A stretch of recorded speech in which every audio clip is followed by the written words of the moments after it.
Shalom jemaat Tuhan yang saya kasihi, selamat pagi dan selamat beribadah untuk kita semua. Bertemu lagi kita kembali di dalam ibadah online kita pada pagi hari ini, di dalam bulan yang ke-9 tahun 2021. Dan saya berdoa dan berharap kita semua tetap kuat, berada dalam keadaan yang baik dimanapun kita berada pagi hari ini. Kita bersyukur kepada Tuhan karena kasih dan rahmat-Nya kita boleh sama-sama hadir dalam ibadah online kita pada pagi hari ini. Dan saya percaya setiap kita rindu untuk terus meninggikan nama Tuhan kita, memuliakan nama Tuhan kita, bahkan mendengar daripada firman Tuhan. Saya berdoa kiranya Tuhan Yesus akan memenuhi setiap keinginan hati kita yang haus akan Dia pada pagi hari ini. Saudara-saudari, mari kita berdoa. Saya mengajak kita untuk menyerahkan ibadah kita pada pagi hari ini di dalam tangan Tuhan. Mari kita berdoa. Bapa kami yang baik Tuhan, kami bersyukur pagi hari ini sekali lagi Tuhan untuk kesempatan yang indah, kesempatan yang baik untuk kami anak-anak-Mu datang di hadapan Engkau untuk meninggi memuji nama-Mu Tuhan Yesus. Pagi hari ini Tuhan kami berdoa, dimanapun kami berada, Engkau sertai kami. Roh Kudus Tuhan melawat kami dalam setiap rumah kami masing-masing. Kami berdoa di saat kami memuji menyembah Engkau, ada penerobosan, ada lawatan Tuhan di dalam rumah kami, di setiap kami yang hadir pada pagi hari ini Tuhan. Meskipun secara maya Tuhan Yesus, tapi kami percaya bahwa Roh Kudus Tuhan sedang bekerja di tengah-tengah kami, dan Roh Tuhan sedang melayang-layang, melayani kami pada pagi hari ini.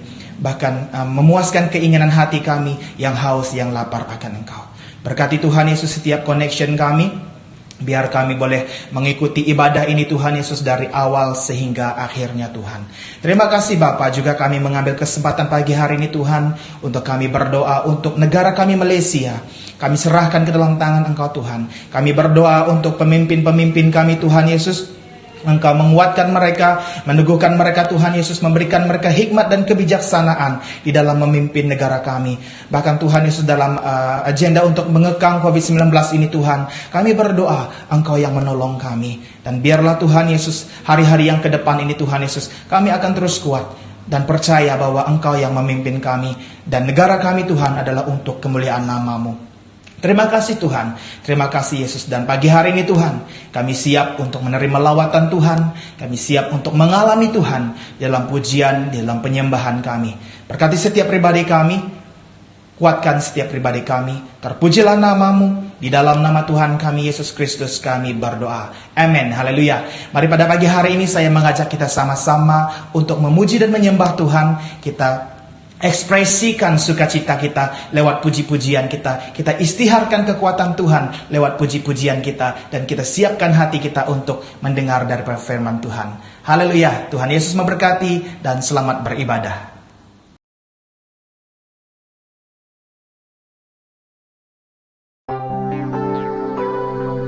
Kau terbesar dan mulia, ajaib semua perbuatanmu. Kau terbesar dan mulia, biarlah semua memuji-Mu.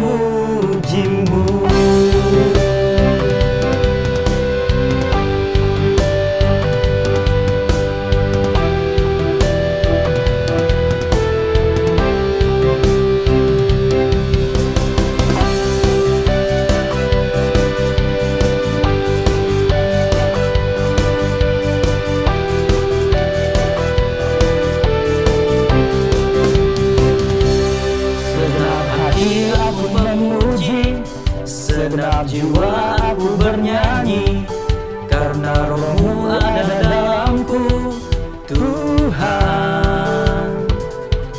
Ku angkat tanganku memuji, ku angkat suara dan bernyanyi, karena Roh-Mu ada dalamku, Tuhan. Mari menari memuji, ungkapkan sukacita di hati. Kau terbesar dan mulia, ajaib semua perbuatanmu.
Bapakku datang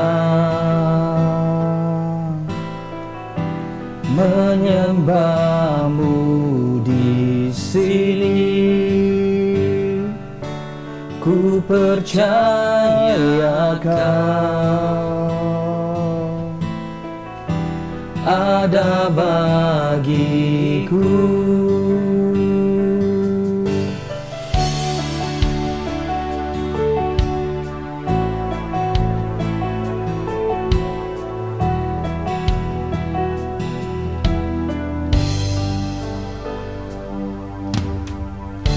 Bapakku datang menyembahmu di sini. Ku percaya kau ada bagiku. Tak usah ku takut, sebab kau sertaku. Tak usah ku bimbang, kau di dalamku. Tak usah ku cemas, kau penghiburku. Saat ku lemah, kau kuatku. Ku nyanyi haleluya, ku nyanyi haleluya. Sungguh kau hebat, ajaib perkasa perbuatanmu.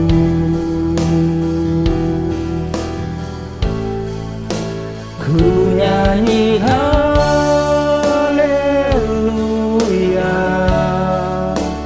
ku nyanyi haleluya.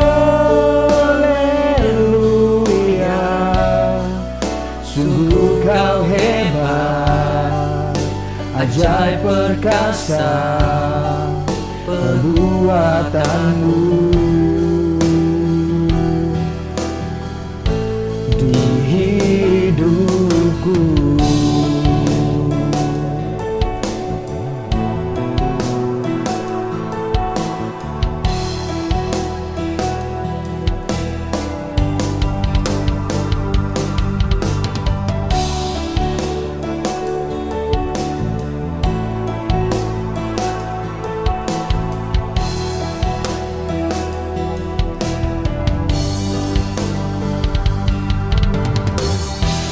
tak usah ku takut, sebab kau sertaku. Tak usah ku bimbang, kau di dalamku. Tak usah ku cemas, kau penghiburku. Saat ku lemah, kau kuatku. Ku nyanyi haleluya, ku nyanyi haleluya. Sungguh kau hebat, ajaib perkasa perbuatanmu.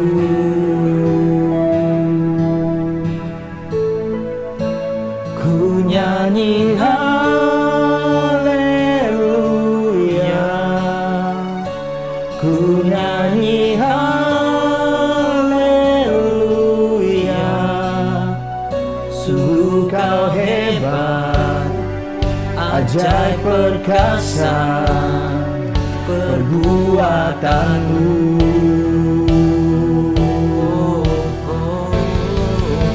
Ku nyanyi haleluya,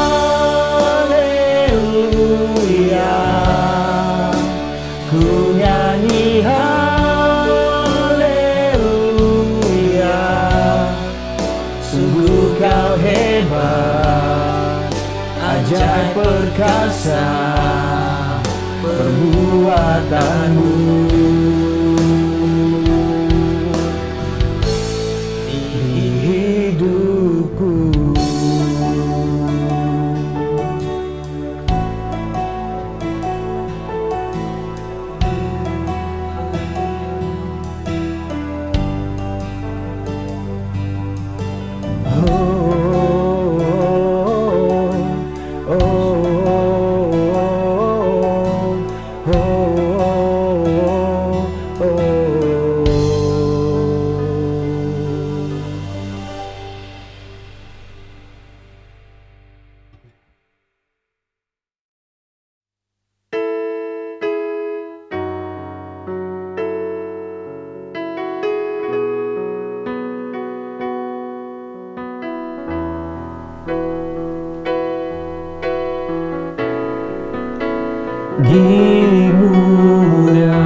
Yesus Tuhan,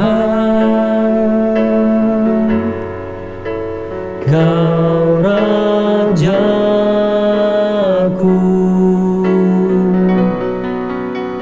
yang bertahta,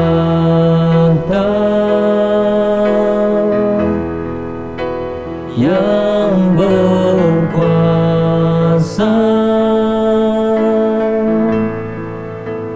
Yesus Tuhan, Kau Rajaku.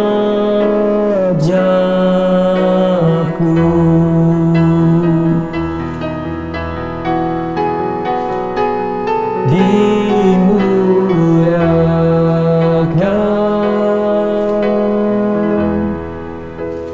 ditinggikan,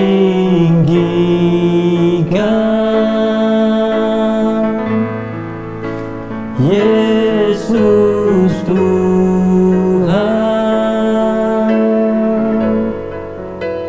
Kau Rajaku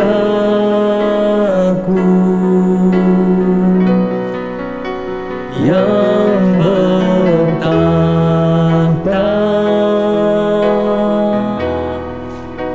yang berkuasa.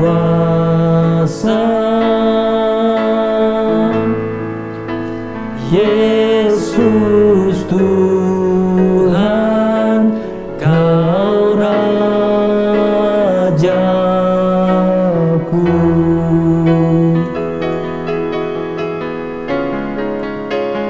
Dimuliakan, ditinggikan, Yesus Tuhan, Kau Rajaku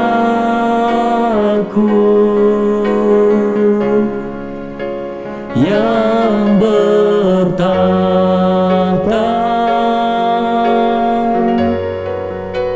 yang berkuasa.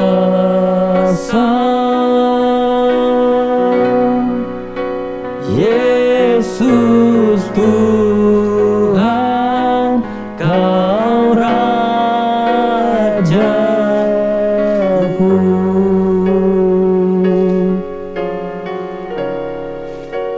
Yesus Tuhan, Kau Rajaku.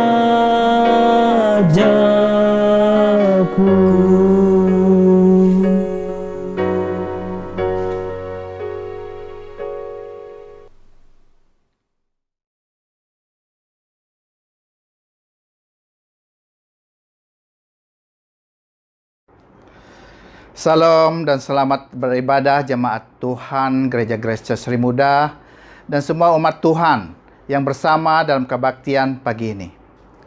Terima kasih karena mengikuti ibadah bersama, dan saya harap kamu telah dan akan diberkati oleh hadirat Tuhan dan dijamah olehnya dalam ibadah kita pagi ini.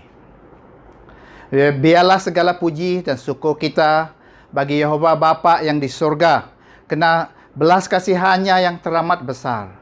Kita telah dikurniakannya suatu kelerayan baru, yaitu dengan membangkitkan Yesus Kristus daripada kematian. Oleh itu, dengan kelerayan baru ini, kita memiliki harapan yang penuh berkat dan suatu warisan yang tidak akan binasa, yaitu warisan yang tidak mungkin reput, tercemar atau lenyap, disimpan untuk kita di surga, dan pasti Allah Bapa akan nyatakan dalam kemuliaannya. Jemaat yang saya kasihi dan hormati dalam Tuhan, pagi ini kita akan belajar dari firman Tuhan yang terdapat dalam buku Efesus bagian 6. Kita akan baca belajar dari ayat 10 hingga 20. Dan ini adalah bahagian kedua dalam tajuk yaitu menghadapi hari yang jahat. Ya, sebelum itu kita mau menyerahkan masa dan kesempatan yang kita ada ini untuk mendengar dan belajar firman Tuhan ini kepada Yehova Bapa, yang kita minta supaya Roh Kudus yang menolong saya yang menyampai dan juga kamu yang mendengar firman Tuhan. Biarlah firman yang kita dengar hari ini menjadi suatu firman yang benar dalam hidup kita, supaya kita meresponi, yaitu bertindak akan firman Tuhan ini, supaya firman Tuhan akan berbuah banyak dalam hidup kita, dan kita adalah orang yang berkemenangan. Mari kita menyerahkan masa di hadapan Tuhan, minta supaya Roh Tuhan menolong kita. Yehova, Engkau yang bertakhta di surga, kami bersyukur Yehova karena pagi hari ini sekali lagi kami umat-Mu dimanapun kami berada di tempat kami. Bapa, kami telah datang. Kami datang di hadirat-Mu pada pagi hari ini di tempat kami masing-masing, memuliakan Engkau dengan pujian dan sembah kami. Bapa, itulah daripada hati kami, karena kami tahu siapa Engkau, karena kami sangat terhutang pada Engkau, dan Engkau peliharaan Tuhan pada kami pada minggu yang lepas. Dan Bapa, kami juga bersyukur pada minggu yang baru ini, pada bulan yang baru ini Tuhan, sebelum kami menempuhnya dengan lanjut Tuhan, kami minta supaya Bapa Engkau menolong kami, atau Bapa Engkau menyertai kami, Bapa Engkau yang menuntun jalan kami. Dan Bapa, biarlah firman-Mu yang kami mendengar pada pagi hari ini benar Tuhan, adalah suatu pengajaran, dan juga Tuhan adalah suatu tuntunan-Mu Tuhan dalam hidup kami, apa yang perlu kami lakukan untuk menghadapi hari yang sangat jahat yang sedang berlaku di tengah kami pada hari ini. Oleh itu Bapa, kami bersyukur karena Roh Tuhan yang akan beserta setiap hati yang mendengar firman-Mu yang kami belajar pagi hari ini. Bapa dapat mengetahui isi hati-Mu, apa yang patut kami lakukan untuk menghadapi hari yang jahat ini. Dalam nama Tuhan Yesus yang duduk di sebelah kanan-Mu Bapa, kami berdoa dan minta ini. Amin. Haleluya. Baik, kita baca daripada firman Tuhan. Dan ini adalah firman Tuhan yang minggu lepas, sebagian di firman Tuhan saya mau ulang sedikit dalam Lukas. Kita baca dalam firman Tuhan Lukas 22 ayat 52 hingga 53. Saya baca untuk kita, saya gunakan versi Borneo untuk kita dalam firman yang ini. Firman Tuhan yang kita baca ini. Lukas 22 ayat 52. Dia kata, kemudian Yesus berkata kepada ketua-ketua imam, ketua-ketua pengawal bait suci, dan tua-tua yang telah datang untuk menangkapnya. Perlukah kamu datang dengan pedang dan belatan untuk menangkapku, seolah-olah aku ini seorang penyamun? Semasa aku bersama kamu setiap hari di bait suci, kamu tidak berani pula menangkap aku. Tetapi inilah masa kamu dan masa kuasa kegelapan. Ya, puji Tuhan untuk firman Tuhan, dan kita akan baca Efesus 10 hingga 20 semasa kita meneliti ayat-ayat ini nanti. Ya, jemaat yang dikasihi, dan pada minggu yang lepas, yaitu dalam bahagian yang pertama, kita telah memperhatikan bagaimana iblis menguasai dalam penangkapan, pembicaraan, dan pembunuhan Yesus Kristus. Ini adalah seperti yang kita lihat, belajar, bahwa ini adalah karena iblis telah diizin atau diberi kuasa, hak oleh Allah sendiri untuk melakukan rancangannya. terhadap Mesias, yaitu Kristus Allah. Seperti di akhir ayat 53 tadi. Tetapi inilah masa kamu dan masa kuasa kegelapan. Jadi ini adalah masa diberi untuk mereka lakukan. Dan iblis telah menggunakan masa dan kuasanya dalam pembunuhan Yesus Kristus. Allah itu adil. Dan dosa mesti dihukum.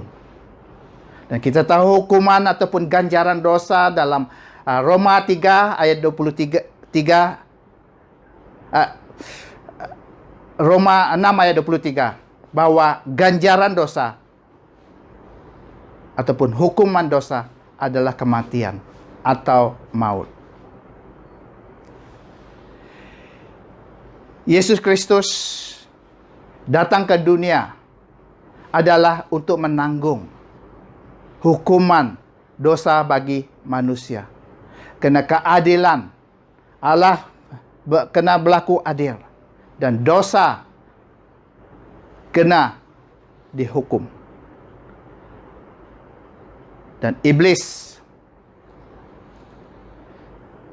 dalam melakukan ini, rencangannya mahu merosakkan rancangan ataupun rencana Allah. Tapi dia sebenarnya menggenapi rencana Allah. Apa yang berlaku di alam fizikal ini adalah berpunca dalam ataupun dari alam roh. Ini adalah peperangan rohani seperti yang kita belajar minggu lepas.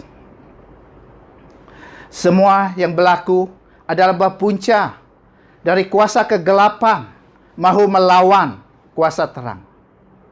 Jadi apa yang berlaku dalam dunia sekarang adalah lagi masa dan kuasa kegelapan melakukan rancangannya untuk merosakkan ataupun menggagalkan rencana Allah untuk umat manusia. Dan lebih-lebih lagi bagi kita orang yang percaya dan pilihan Allah. Dan ini adalah hari yang firman Tuhan katakan dalam Efesus 3 yang kita akan belajar nanti, Efesus bagian 6 ayat 13 yang kita akan belajar lagi. Dia kata hari yang jahat itu. Jadi untuk menghadapi hari yang jahat ini, umat Tuhan, umat Allah mesti menggunakan seluruh perlengkapan senjata yang Allah telah sediakan untuk melawan kuasa kegelapan yang berkuasa atas dunia sekarang ini. Jadi, inilah bagian firman Tuhan dalam ayat 6.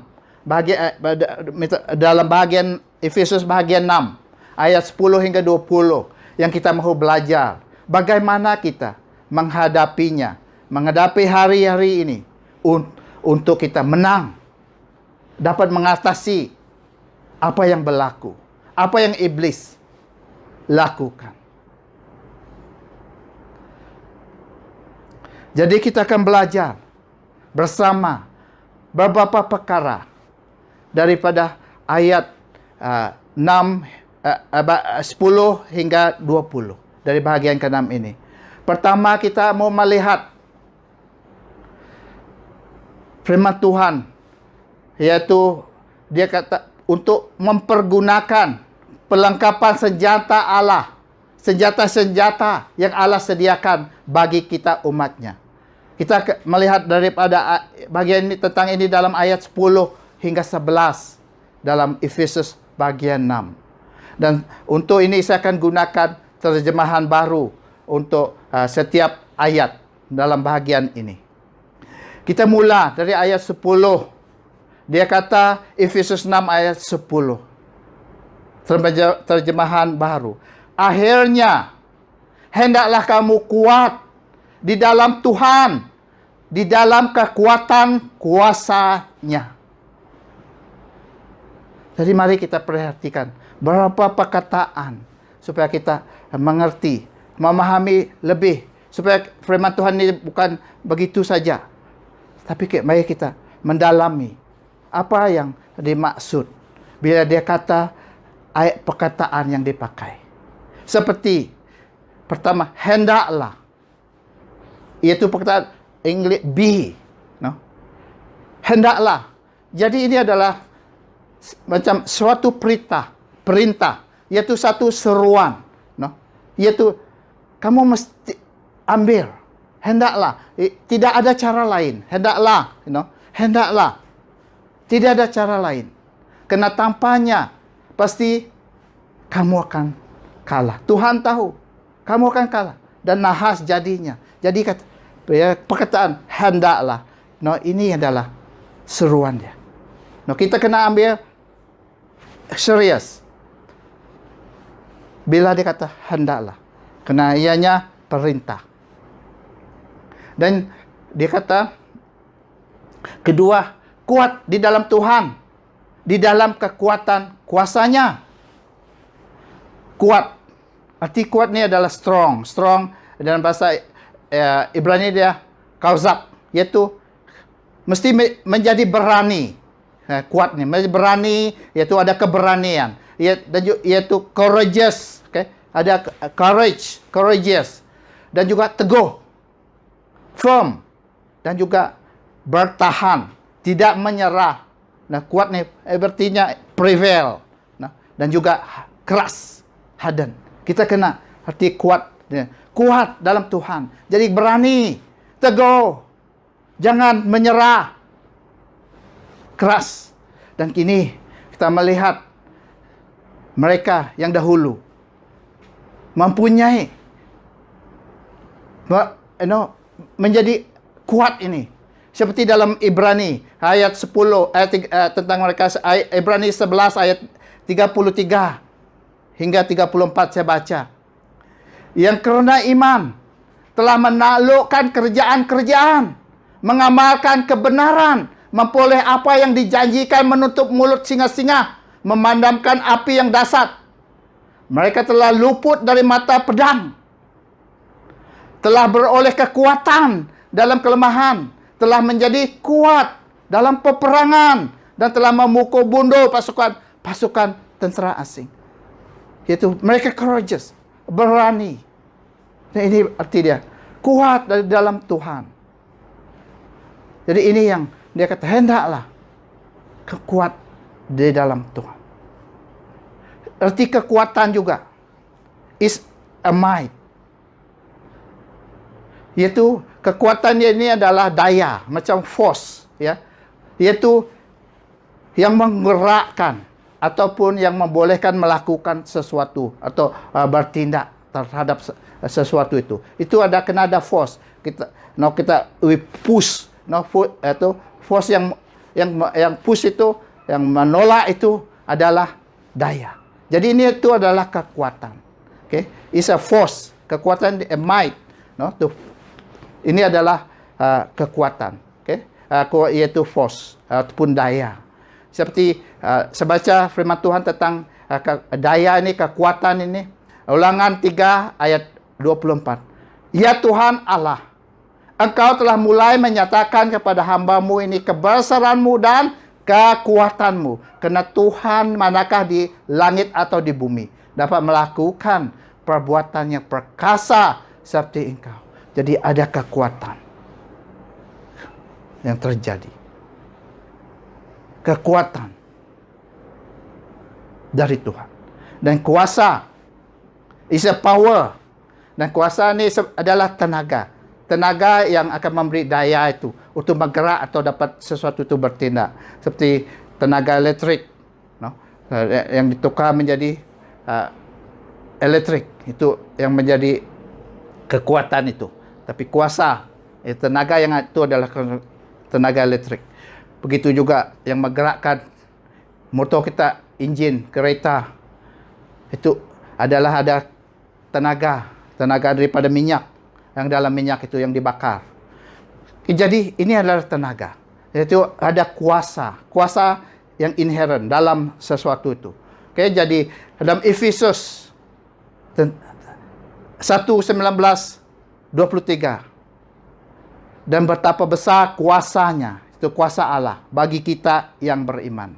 Demikianlah pelaksanaan kuasanya yang agung itu dalam Kristus apabila Dia membangkitkannya daripada kematian dan menduduknya di sebelah kanannya di surga. Allah yang berkuasa. Dalam Allah ada kuasa. Jadi itu Tuhan kata. Kuat di dalam Tuhan dan di dalam kekuatan kuasanya. Yaitu Tuhan saja yang dapat menguatkan kita untuk memberi kemenangan atas kejahatan yang sedang berlaku di depan kita pada hari ini. Hanya di dalam, yaitu bersama Yesus Kristus yang mempunyai kuasa di surga dan di bumi, dapat mengalahkan kuasa setan, kuasa iblis, yaitu kuasa kejahatan kegelapan yang sedang menguasai dunia sekarang ini. Kita sambung dalam Efesus 1 ayat 21-23.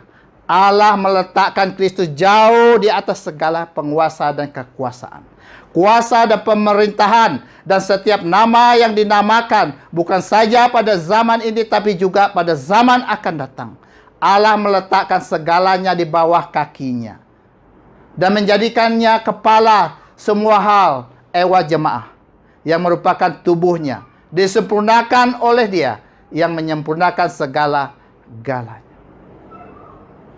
Puji Tuhan.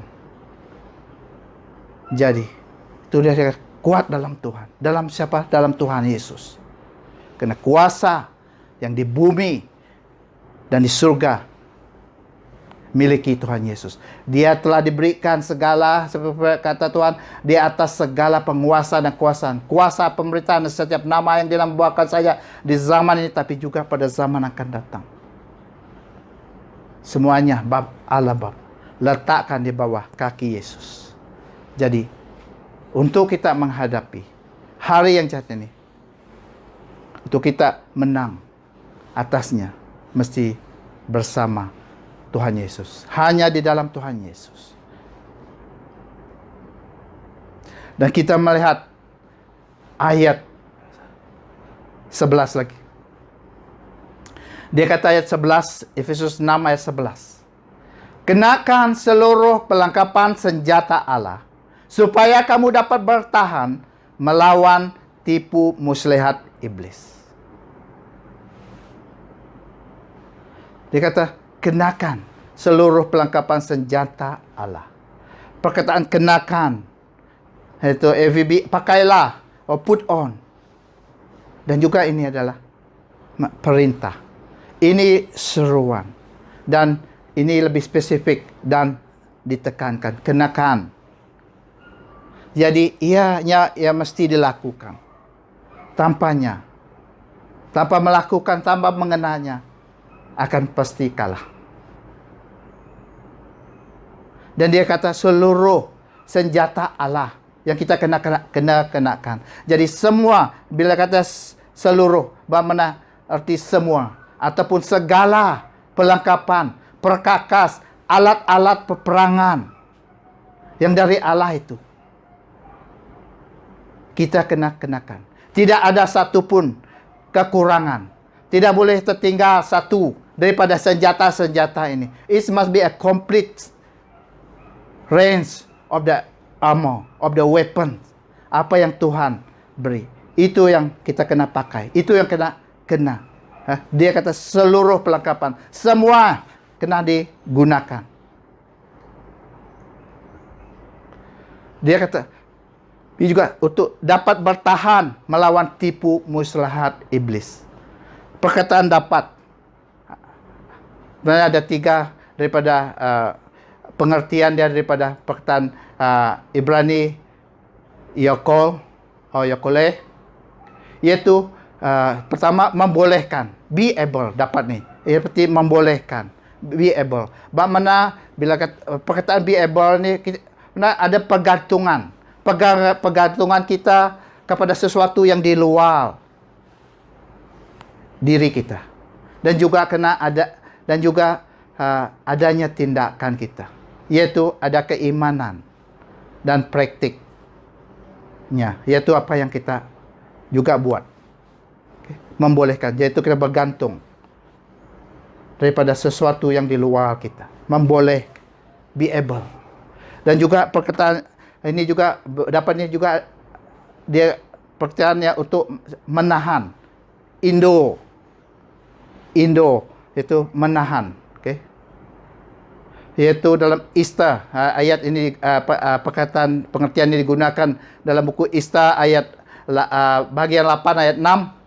Bagaimana mungkin hamba dapat melihat malapetaka yang akan menimpa bangsa hamba? Bagaimanakah dapat hamba melihat pembinasaan sanak saudara hamba?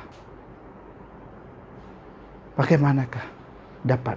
Bagaimanakah menahan hamba? Bagaimanakah dapat menahan melihat?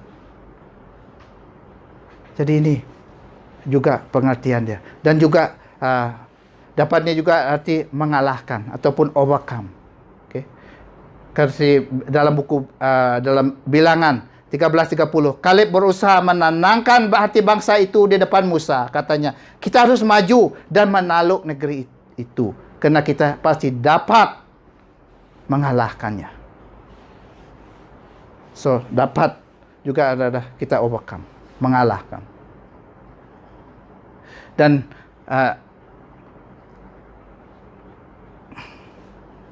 kita pergi, dan juga perkataan bertahan, stand, amat, nah, iaitu bagaimana sebanyak kali sudah saya kata tentang ini, iaitu tinggal tetap, iaitu kita bertetap dengan pendirian. Bertahan ini ada we take the stand, okay? Iaitu kita tinggal tetap dengan pendirian, keputusan, tidak melarikan diri, dan juga bersedia untuk mempertahankan diri. Nah, tidak membiarkan orang melakukan sesuka hati. Juga itu artinya bertahan. Sedia mempertahankan diri. Seperti dalam Ista juga ayat bahagian 8 ayat 11. Saya baca. Di dalam surat itu raja mengizinkan orang Yahudi yang ada di setiap kota untuk berkumpul dan mempertahankan diri masing-masing. Mereka boleh memusnahkan, membunuh dan membinasakan mana-mana pasukan bangsa atau wilayah yang hendak menyerang mereka beserta kanak-kanak dan kaum perempuan mereka, dan boleh merampas harta milik kumpulan orang itu. Mereka boleh mempertahan. Bertahan ini juga, juga tetap dalam pendirian, keputusan, dan sedia mempertahankan diri. Dan kedua, dan dalam ayat 12, ini adalah peperangan rohani. Firman ayat ini menunjukkan ini adalah peperangan rohani dengan kuasa dari dunia kegelapan. Dan ini yang kita akan melihat. Saya baca Efesus 6 ayat 12 untuk kita. Dia kata, kena perjuangan kita bukanlah melawan darah dan daging, tetapi melawan pemerintah, melawan penguasa, melawan penghulu dunia yang gelap ini, melawan roh jahat di udara. Seperti perkataan perjuangan. Dalam Inggris, racial, macam gusti. Tapi dalam pengertian bangsa, perkataan Ibrani adalah mekamau, iaitu ianya pertempuran. Ini adalah perjuangannya, ada pertempuran. It's a battle. No? Ada peperangan. It's war. Okay? Bila perkataan perjuangan ini digunakan. Jadi bukannya bertanding atau bergusti saja, tapi ianya peperangan. Jadi kalau peperangan ini bermakna ianya adanya pertumpahan darah, ada kematian, bermakna ada mangsa-mangsa, ada juga tawanan. Dan dalam itu, kalau pertempuran, berperang, tidak ada istri. Kalah atau menang. Itu perkataan perjuangan.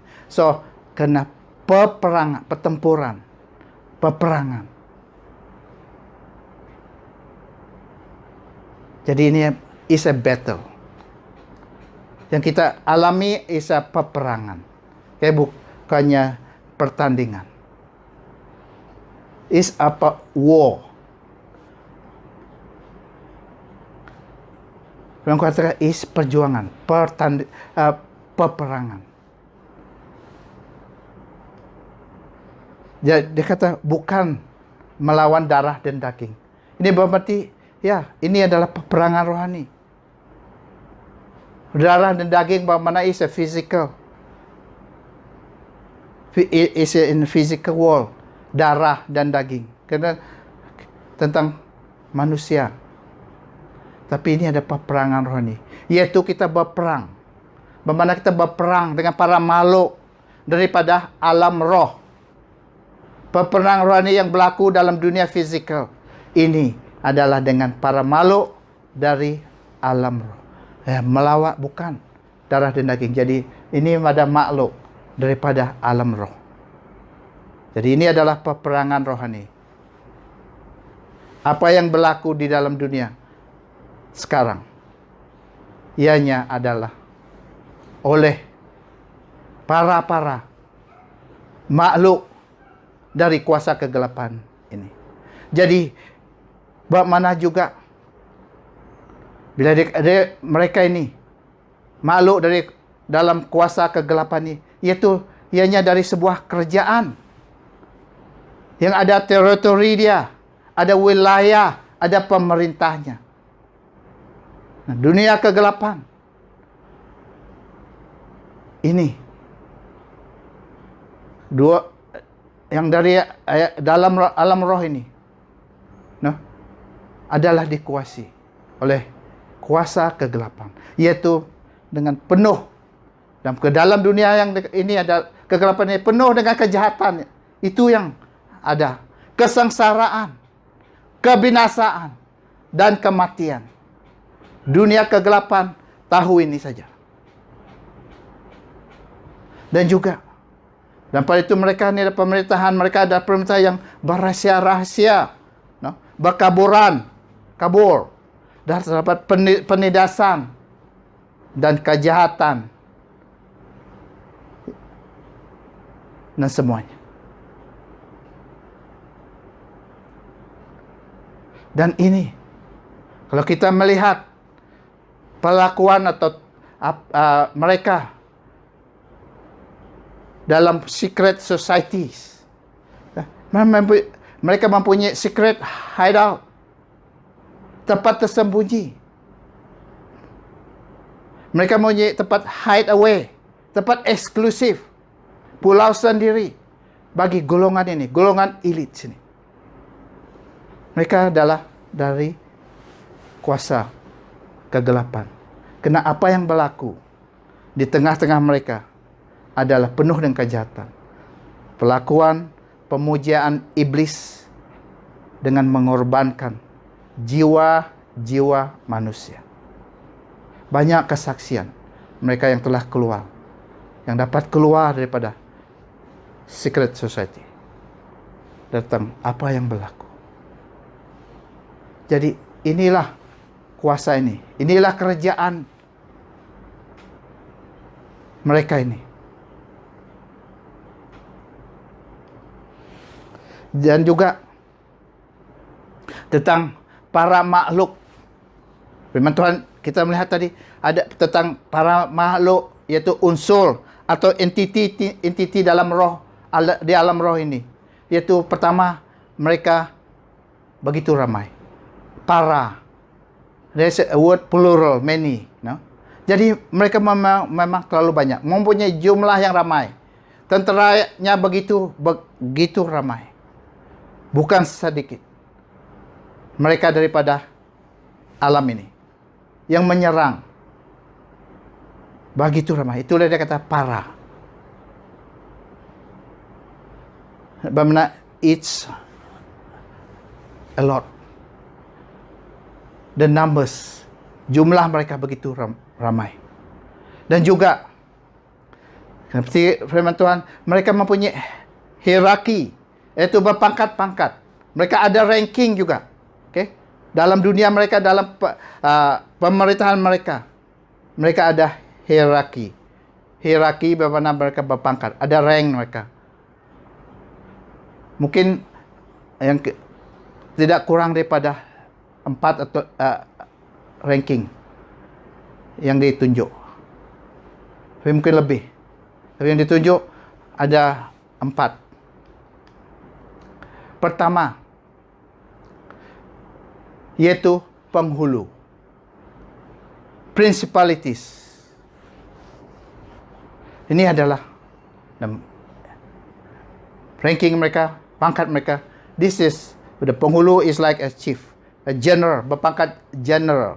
Jadi, ini adalah para penghulu ini. Ini adalah para kepala atau ketua makhluk dunia gelap ini yang di bawah iblis secara langsung. Mereka mereport pada iblis. Jadi ini adalah para malaikat yang dulu pasti ada kedudukan dalam kerajaan Allah dulu, dan lepas itu yang bersama mengikut setan, iblis. Mereka lah yang diberi kuasa atau general atas wilayah-wilayah di dunia ini, di alam roh. Mereka lah yang mengatur strategi untuk menyerang, untuk melakukan arahan daripada iblis. Bila menerima arahan, mereka lah yang mengatur strategi. Jadi mereka ini adalah penghulu. Pas itu di bawah penghulu ini ada pemerintah, powers. Mungkin ini adalah seperti dalam army, ini berpangkat corporal, berpangkat kolonel, iaitu para ketua pemerintah dalam bagi setiap negara dalam wilayah. Okay. Ataupun daerah-daerah. Okay. Ini adalah pemerintah bagi setiap negara. Dan mereka inilah yang mengarah untuk peperangan. Mereka yang berkuasa ini, pemerintah ini, mereka lah yang menentu, yang mengarah melakukan peperangan. Dan di bawah mereka adalah penguasa, the rulers. Mungkin ini ada pangkat kapten, yaitu para ketua pasukan-pasukan yang melakukan peperangan di beberapa tempat dan seluruh dunia. Mereka ada pasukan dan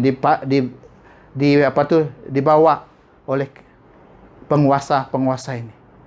Dan di bawah sekali adalah roh-roh jahat, tentera roh iblis, ABB kata, yaitu penguasa roh-roh iblis.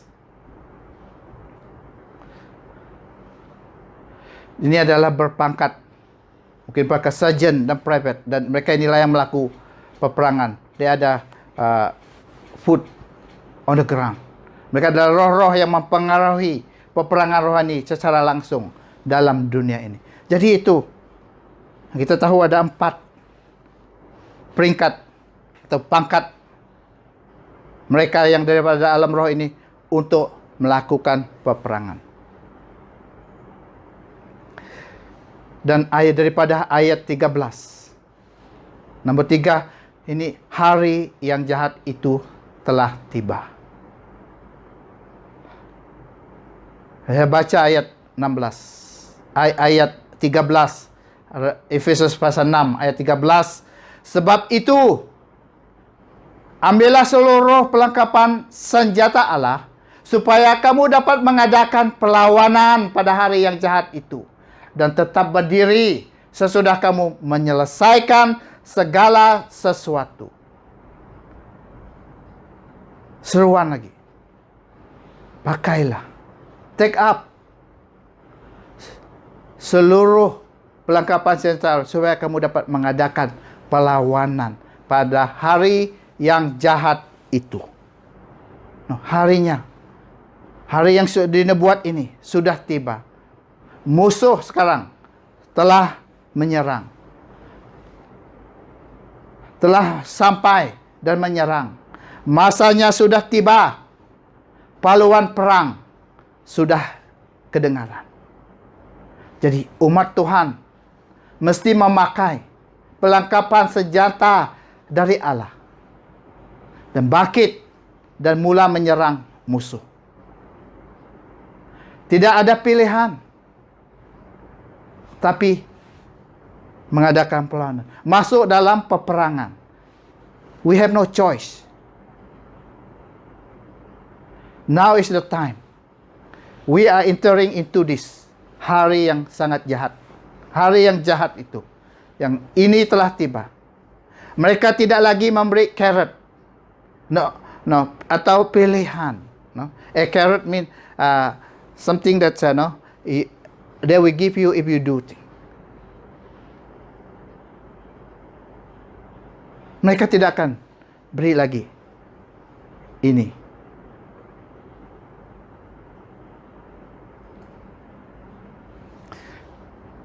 Kena peperangan sudah berlaku.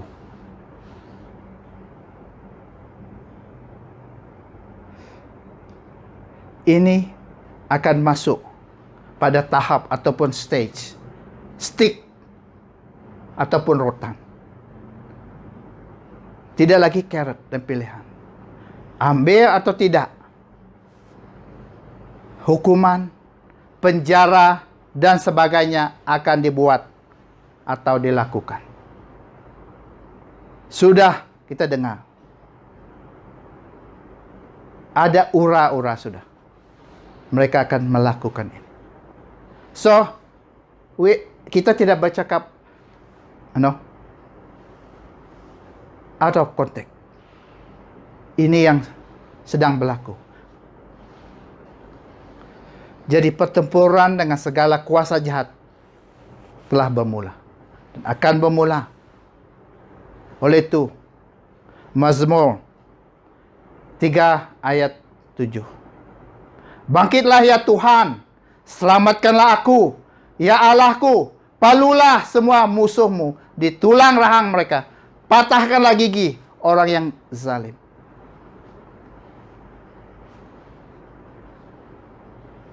It is time. Kita berperang.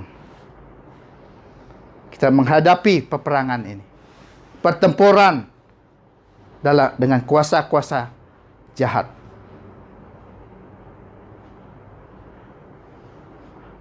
Dan dia juga kata, tetaplah berdiri sesudah kamu menyelesaikan segala sesuatu. Yaitu menyelesaikan segala sesuatu. Having done all. Yaitu bagaimana peperangan ini mesti sampai pada penghujungnya. Dan kita akan tetap berdiri dengan memakai perlengkapan senjata Allah dan menang.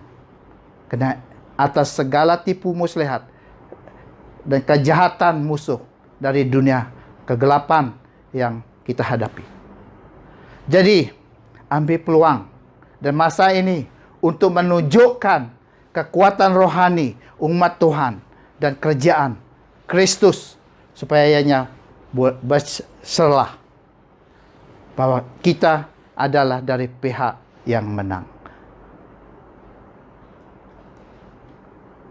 Dalam Yesaya 31 ayat 4 saya baca. Beginilah firman Tuhan kepadaku. Seperti singa atau singa muda mengaum mempertahankan mangsanya. Sekalipun sekelompok gembala dipanggil melawannya, ia tidak akan kecut hati mendengar suara mereka dan tidak mengalah terhadap keriuhan mereka. Demikianlah Tuhan alam semesta akan datang berperang mempertahankan Gunung Sion dan bukitnya. Ya, Tuhan, kalau kita bersandar pada Dia, kekuatan Dia, kuasa Dia akan nyata. Jangan kecut mendengar suara dan apa yang mereka mau lakukan. Demikianlah Tuhan alam semesta akan datang berperang mempertahankan Gunung Sion dan bukitnya. Puji Tuhan. Dan daripada ayat 14 hingga 20, kita akan memperhatikan ini adalah pelengkapan senjata dari Allah untuk umat Tuhan dipakai, dikenakan dalam peperangan rohani ini. Dan terdapat 7 jenis yang sama kita belajar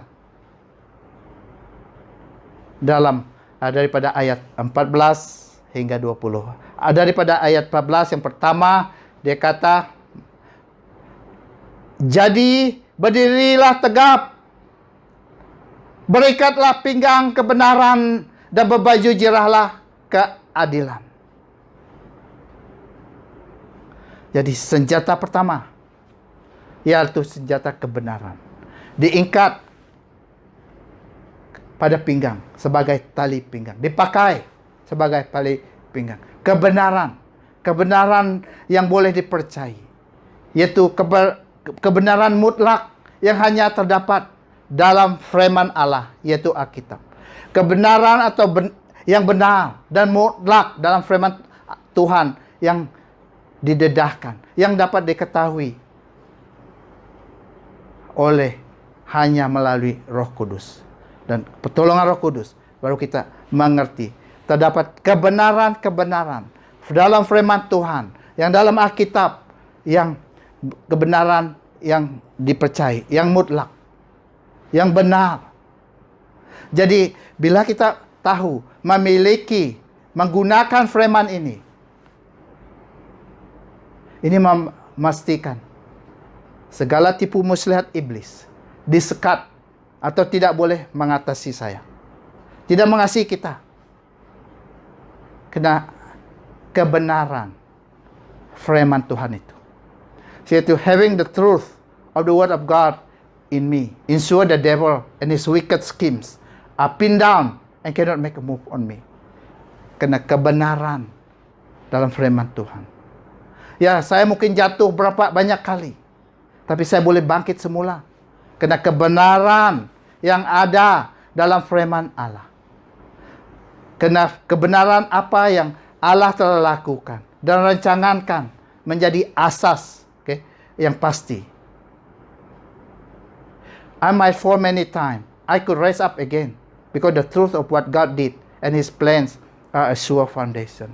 Because kebenaran firman Tuhan itu is a sure foundation, asas, fondasi yang benar.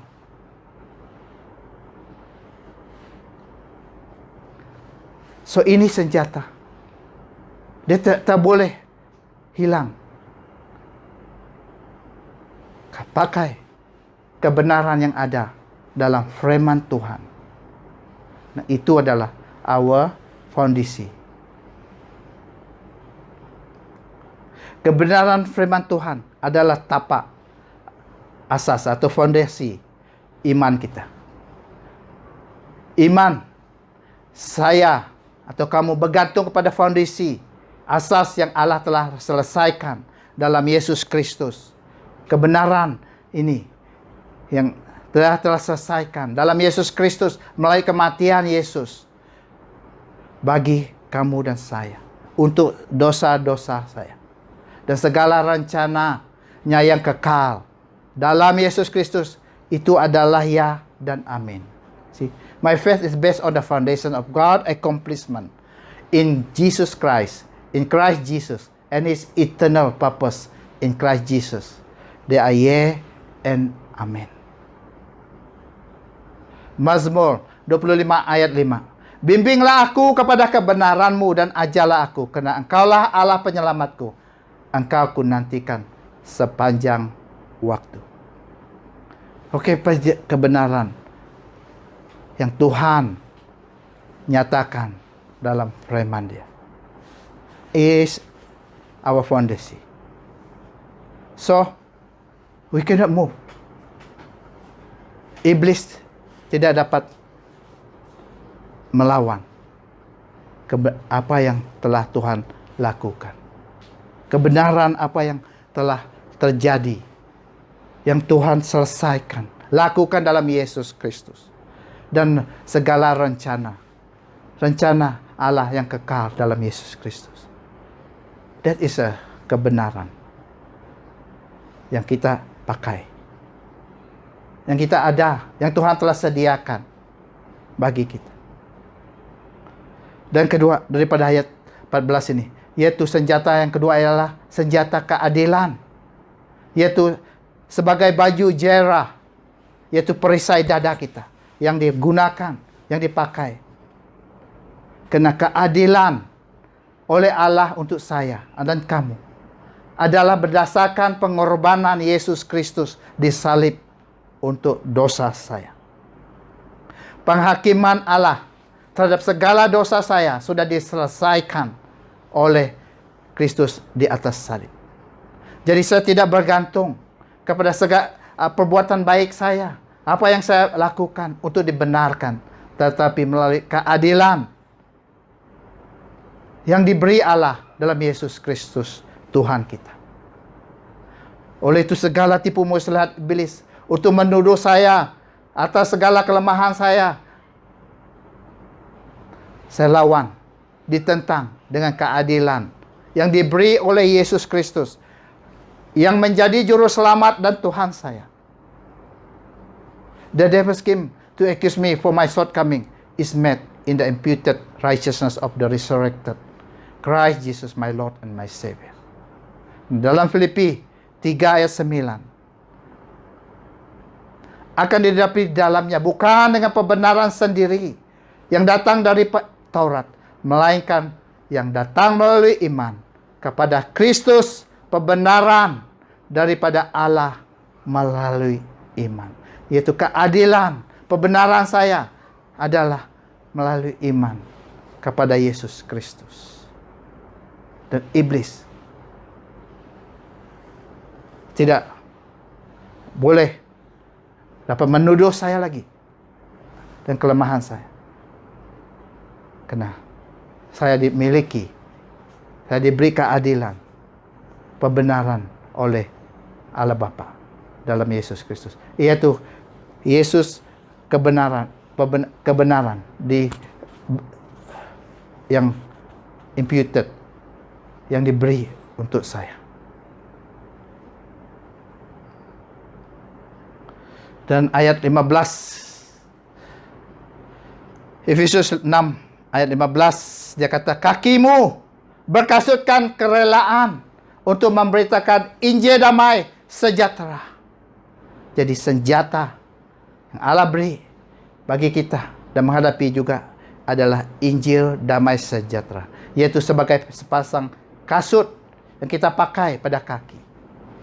Ya, kita tahu bahwa Injil damai sejahtera adalah senjata Allah untuk menyerang kerajaan iblis dengan mengeluarkan jiwa-jiwa daripada dalam kuasa dia. Jadi bila kita bersedia, kerelaan kita, persediaan kita untuk menyampaikan Injil damai sejahtera, yaitu pekabaran baik tentang penyelamatan dari penghukuman dosa dan penjaminan kehidupan yang kekal dalam kelimpahan oleh Yesus Kristus, adalah senjata yang disediakan untuk kita mengalahkan kuasa kerajaan gelap dalam peperangan rohani ini. Nah, kita tahu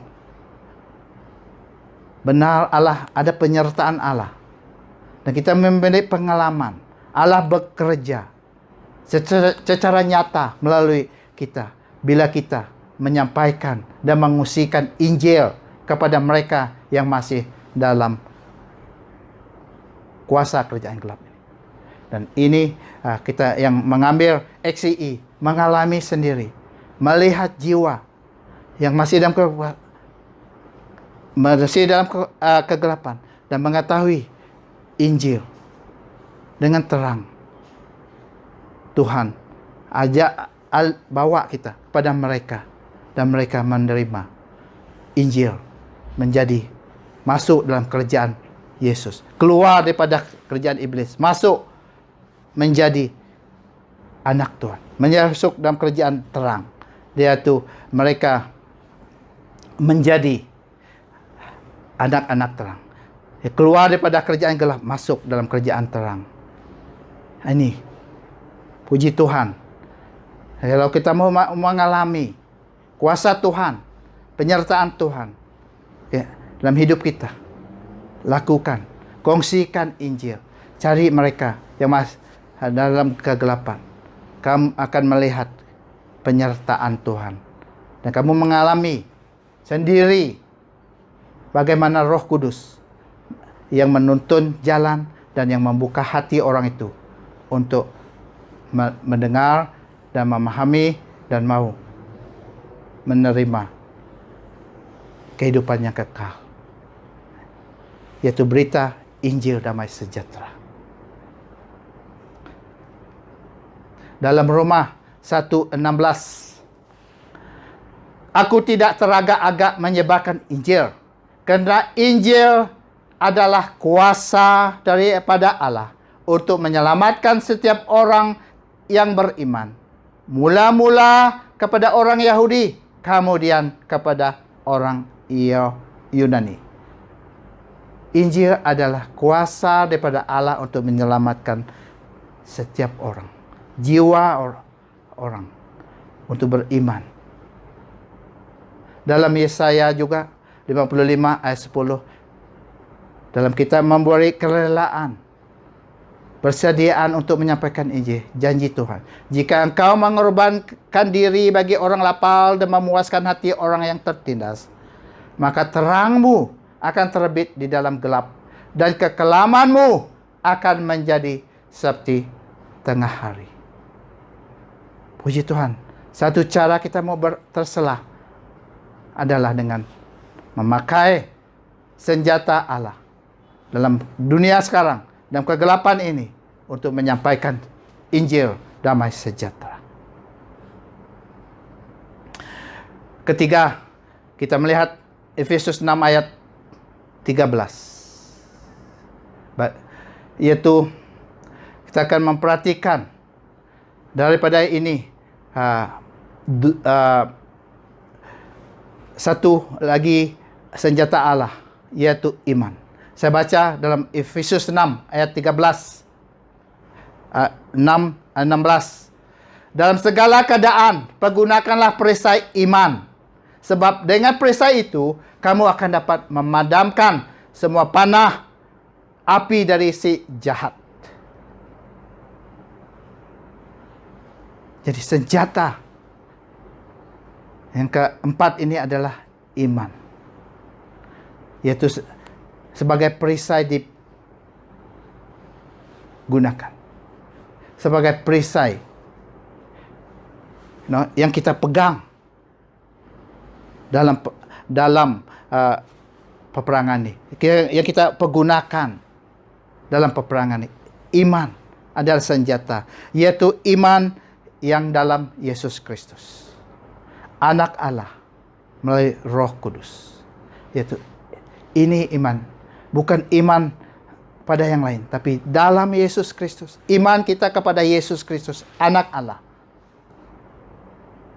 yang kita tahu, yang kita dapat memahami kena ianya melalui Roh Kudus. Roh Kudus yang menolong kita bila itu mengerti apa yang Yesus lakukan, dan bila kita percaya dan iman kita dalam Yesus Kristus, inilah yang menjadi senjata, perisai, sebagai perisai untuk memadamkan semua api panah daripada iblis, roh-roh jahat ini. Yaitu iman kita yang terletak dalam siapa Yesus Kristus dan apa yang telah Dia lakukan dan dijanjikan. Kebenaran apa yang dalam firman Tuhan kita dapat dan kita percaya, dan iman kita hanya di dalam Yesus Kristus, yaitu siapa Dia yang kita percaya, dan apa yang Dia telah lakukan, dan apa yang Dia telah dijanjikan.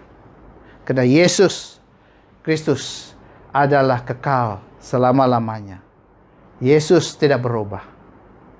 Dalam Ibrani 3 ayat 8, Yesus Kristus tetap sama kemarin, hari ini, dan selama-lamanya. Ini tempat iman kita bertapa, yaitu dalam Yesus Kristus. Kebenaran yang ada dalam siapa Yesus Kristus dan apa yang Dia telah lakukan dan dijanjikan. Iman kita dalam ke Yesus Kristus mengalahkan segala tipu muslihat iblis dan serangan iblis terhadap kita. Karena siapa Yesus yang kita percaya ini. Dalam 1 Korintus 2 ayat 5 juga, dengan demikian imanmu bukanlah berasaskan kebijaksanaan manusia, tetapi berasaskan kuasa Allah. Kuasa Allah dalam iman kita dalam Yesus Kristus. Oleh itu dakyah yang kita hadapi yang menakutkan, seperti jangkitan penyakit, masa depan yang sukar, masa depan yang tidak ada, akan dihukum dan sebagainya, dikalahkan dengan iman dalam Yesus Kristus. Iman yang dari Allah ini, dalam Yesus Kristus ini, adalah senjata untuk menghadapi semua rencana iblis atau rancangan iblis yang kita hadapi ketika ini. Dan kita melihat untuk senjata yang kelima dalam Efesus 6 ayat 17. Ayat 17, dan terimalah ketopong keselamatan dan pedang roh, yaitu firman Allah. Jadi ada dua senjata dalam ayat ini. Pertama, senjata keselamatan.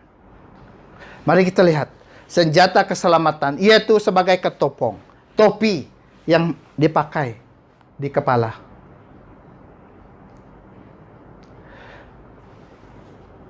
Bila Allah, dan kalau Allah di pihak kita, ini menjaminkan. Ini adalah senjata keselamatan kita daripada kuasa kegelapan, yaitu perkenaan Allah dalam Yesus Kristus. Perkenaan Allah terhadap kita dalam Yesus Kristus. Ini adalah keselamatan kita. Yaitu keselamatan dalam kita, baik di dunia ini maupun di surga. Baik di alam ini maupun di alam roh. Keselamatan kita terjamin dan terjaga oleh Allah. Dalam Roma 8:31. Jadi, apakah yang akan kita katakan sebagai sambutan kepada hal ini? Jika Allah memihak kepada kita, siapa dapat melawan kita?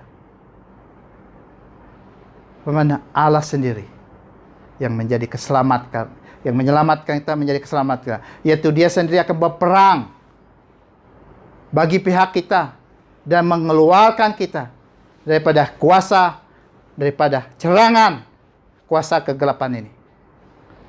Janji Tuhan. Pakai. Ingat, siapa Allah? Kalau Allah di pihak kita, siapa dapat melawan? Ini adalah janji bahwa Tuhan kata, pakai. Kamu dalam keselamatanku. Pakai senjata keselamatan yang aku beri sebagai topi, ketopong di kepala kamu. Dalam Mazmur lagi 91 ayat 1 dan 2. Kamu boleh baca tentang 91 ini, tentang keadaan hari ini. Tapi dia kata, sesiapa yang tinggal di tempat rahasia yang maha tinggi akan menetap di bawah bayangan-bayangan yang maha kuasa. Aku akan berkata tentang Tuhan, Dialah penangku dan bentengku, Allahku, akan ku percaya kepadanya. Dia adalah tempat. He is our fortress. Dia adalah tempat kita lari. Dan Dia akan mengelilingi kita. Saya baca lagi. Mazmur 44 ayat 3 dengan 4. Umatku tidak menaluki tanah ini dengan pedang mereka, dan tidak menyelamatkan diri dengan kekuatan mereka sendiri. Yang melakukannya ialah tangan kananku, kekuatanmu dan cahaya wajahmu, kena engkau meredai mereka. Engkau rajaku, ya Allahku, perintahkanlah kemenangan untuk iaku. Jadi keselamatan kita,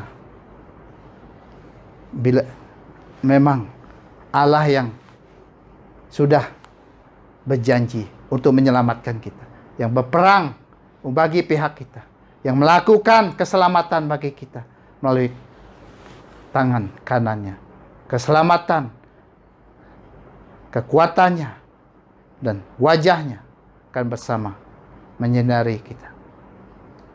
Puji Tuhan atas senjata yang kelima. Dan senjata yang keenam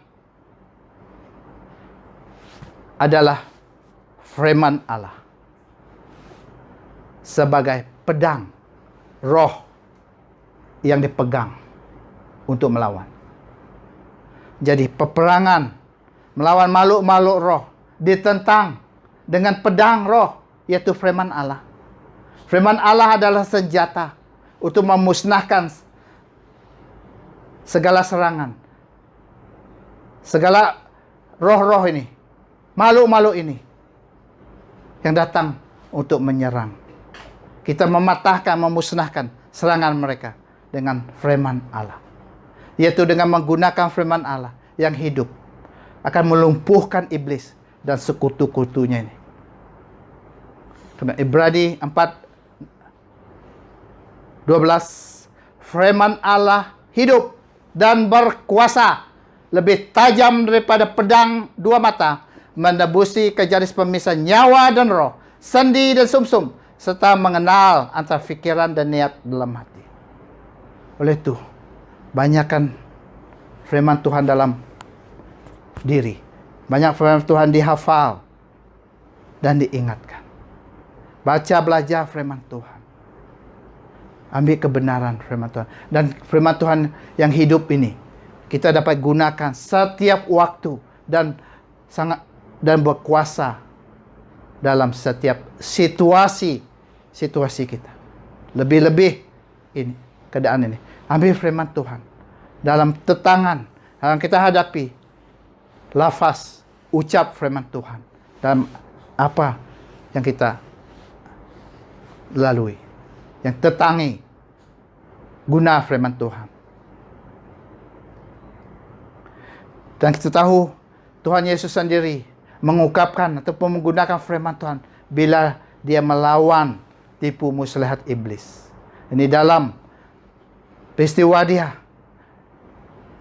dicubai di tanah gurun.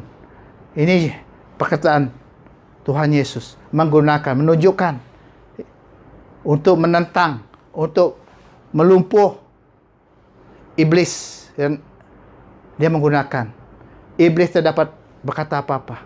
Iblis kalah karena Tuhan menggunakan firman. Dan seperti dalam Matius 4 bagian 4, Yesus menjawab, telah tersurat, manusia hidup bukan dengan roti saja, tapi dengan setiap firman yang keluar dari mulut Allah. Dan ayat 7, Matius 4 ayat 7, Yesus menjawab, tapi telah tersurat, janganlah engkau menduga Tuhan Allahmu. Dan juga dia menggunakan firman Tuhan lagi dalam ayat 10. Jawab Yesus, nyah engkau iblis, telah tersurat, hendaklah engkau menyembah Tuhan Allahmu dan kepadanya saja engkau beribadat. Puji Tuhan. Guna senjata pedang Allah. Dan yang terakhir untuk senjata yang ketujuh, kita baca dalam Efesus 6 ayat 18 hingga 20. Ayat 18, Efesus bagian 6. Dalam segala doa dan permohonan, berdoalah setiap waktu di dalam roh, dan berjaga-jagalah di dalam doamu itu dengan permohonan yang tak seputus-putusnya untuk segala orang kudus. Juga untuk aku, supaya kepadaku, jika aku membuka mulutku, dikaruniakan perkataan yang benar, agar dengan keberanian aku memberitakan rahasia Injil. Ayat 20. Yang kulayani sebagai utusan yang dipenjarakan. Berdoalah supaya dengan keberanian aku menyatakannya sebagaimana seharusnya aku berbicara. Puji Tuhan. Ada satu senjata daripada Allah bagi kita untuk menghadapi peperangan roh ini, yaitu berdoa.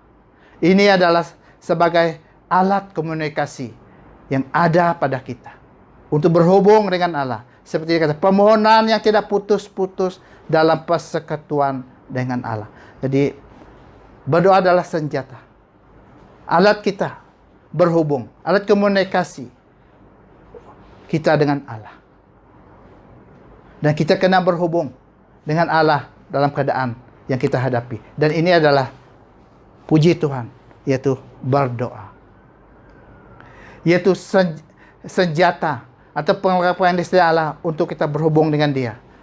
Seperti dalam sebuah pasukan yang pergi berperang, akan ada seorang yang membawa alat komunikasi dan pasukan.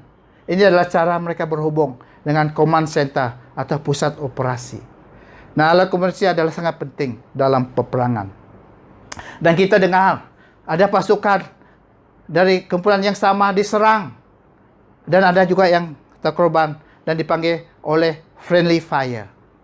Dan mengapa ini terjadi? Mengapa pihak yang sama diserang? Adalah karena tidak ada alat komunikasi. Tidak ada alat komunikasi yang digunakan ataupun tidak dapat berkomunikasi karena tidak ada alat. Jadi kita ada. Doa adalah alat kita berhubung dengan Allah. Jadi yaitu kita berhubung dengan Allah. Doa ini adalah kita berhubung dengan Allah dengan membawa segala permohonan dan syafaat kita. Yaitu kita merendahkan diri, menyembah, meminta Dia, Allah, untuk campur tangan dalam hal kita, dalam menolong kita, dan juga bagi pihak orang lain. We intercede on behalf. Syafaat bagi pihak. Jadi ini adalah senjata dalam kita menghadapi peperangan ini. Kita puji Tuhan. Tuhan suruh laku kita untuk berdoa. Sedia mendengar kita. Kalau kita datang dan menyembah Dia, merendahkan diri kepada Dia, membawa permohonan kita. Karena ini sangat perlu. Ini adalah sangat urgency need, keperluan segera. Karena sekarang dalam serangan kuasa kegelapan, we have to be on our knees to pray.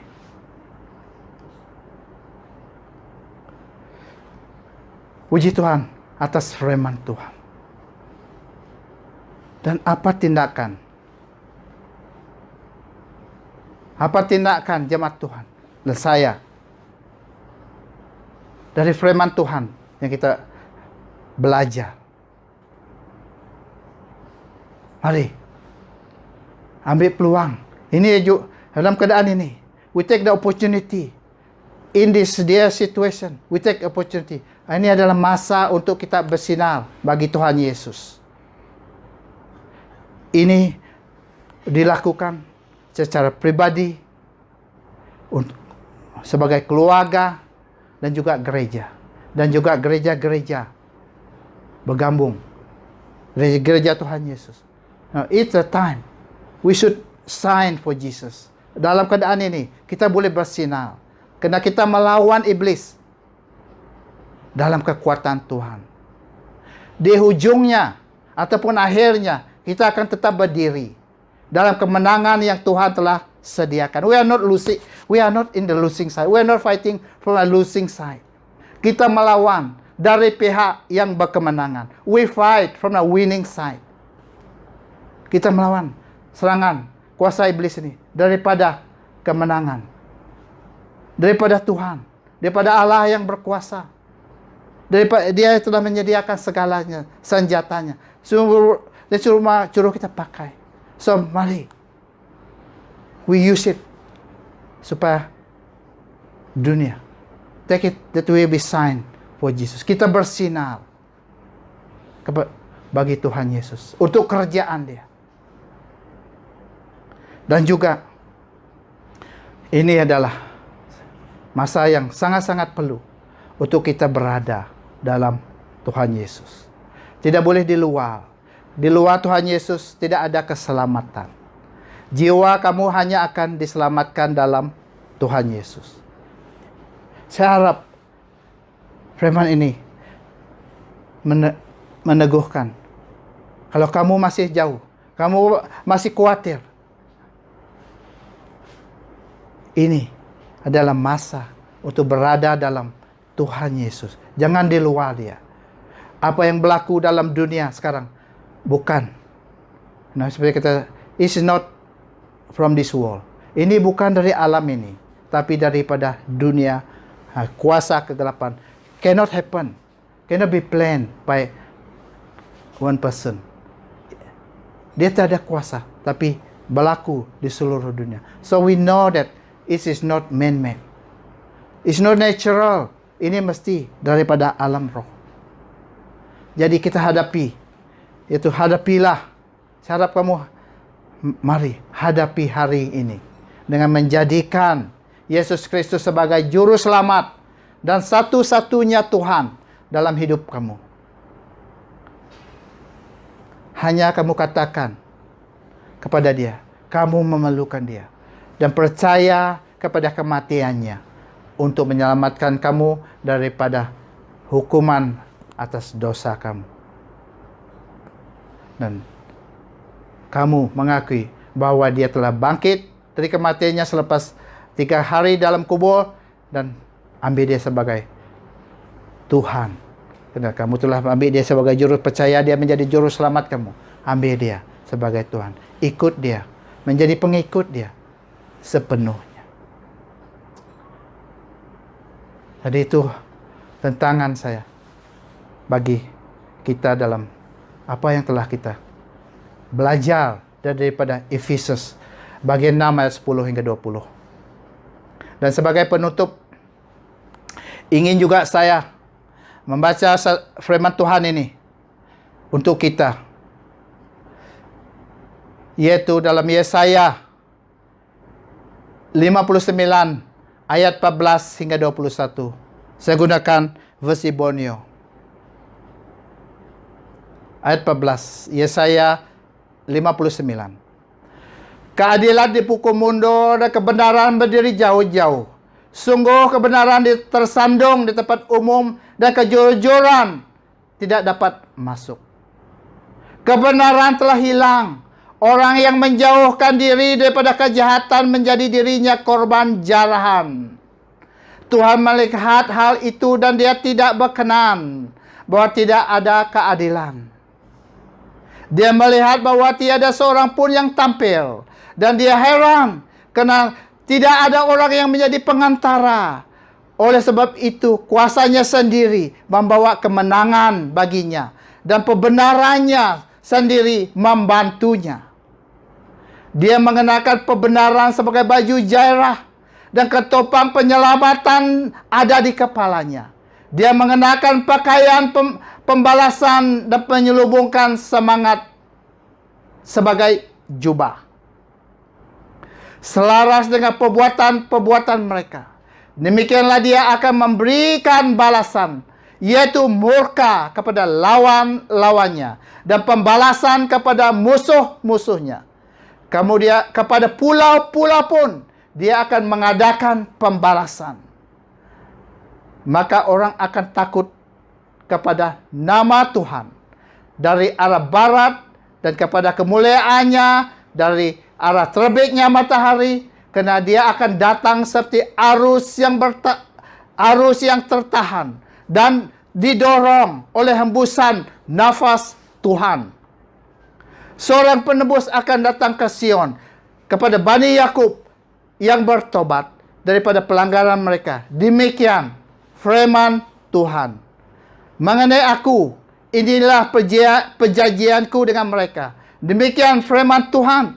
Rohku yang ada padamu dan firmanku yang kutaruh di dalam mulutmu tidak akan hilang daripada mulutmu, daripada mulut keturunanmu, dan daripada mulut keturunan mereka mulai sekarang untuk selama-lamanya.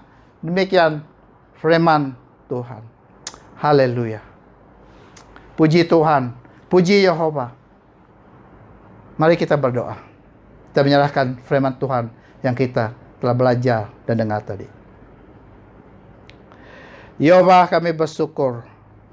Bapa, kami bersyukur mendengar daripada sabdamu, daripada tak kasih karuniamu. Bapa, kami bersyukur Roh Kudus Engkau yang menolong kami dalam pelajaran firman-Mu ini. Dan Bapa, kami bersyukur ini yang Kau telah sediakan bagi kami dalam hari yang kami hadapi ini. Kami bersyukur Bapa. Bapa, kami akan tetap dalam yang berkemenangan, karena kami adalah kuat dalam Engkau. Kami melawan melalui kekuatan dan kuasa-Mu Bapa dalam menghadapi hari ini. Terima kasih atas semuanya yang Kau lakukan bagi kami, dan kami menyerahkan diri kami dalam kasih-Mu, dalam kuasa-Mu sentiasa. Oleh itu Bapa, terima kasih atas firman-Mu. Biarlah firman-Mu ini meneguhkan kami untuk tetap sampai pengakhir. Berdiri teguh Tuhan. Tetap berdiri di akhirnya apa yang berlaku pada hari ini. Dalam nama Tuhan Yesus kami berdoa dan mengucapkan syukur. Amin. Oke, terima pemberkatan daripada Tuhan untuk kita pada minggu hari ini. Sebelum kita melakukan apa yang kita lakukan pada minggu yang akan datang ini dan pada bulan yang akan datang ini, kita minta supaya biarlah berkat Dia menyertai kita. Yehova memberkati kamu dan melindungi kamu. Yehova menyinari kamu dengan wajah-Nya dan memberi kamu kasih karunia. Yehova menghadapkan wajah-Nya kepadamu dan memberi kamu kedamaian. Haleluya. Amin.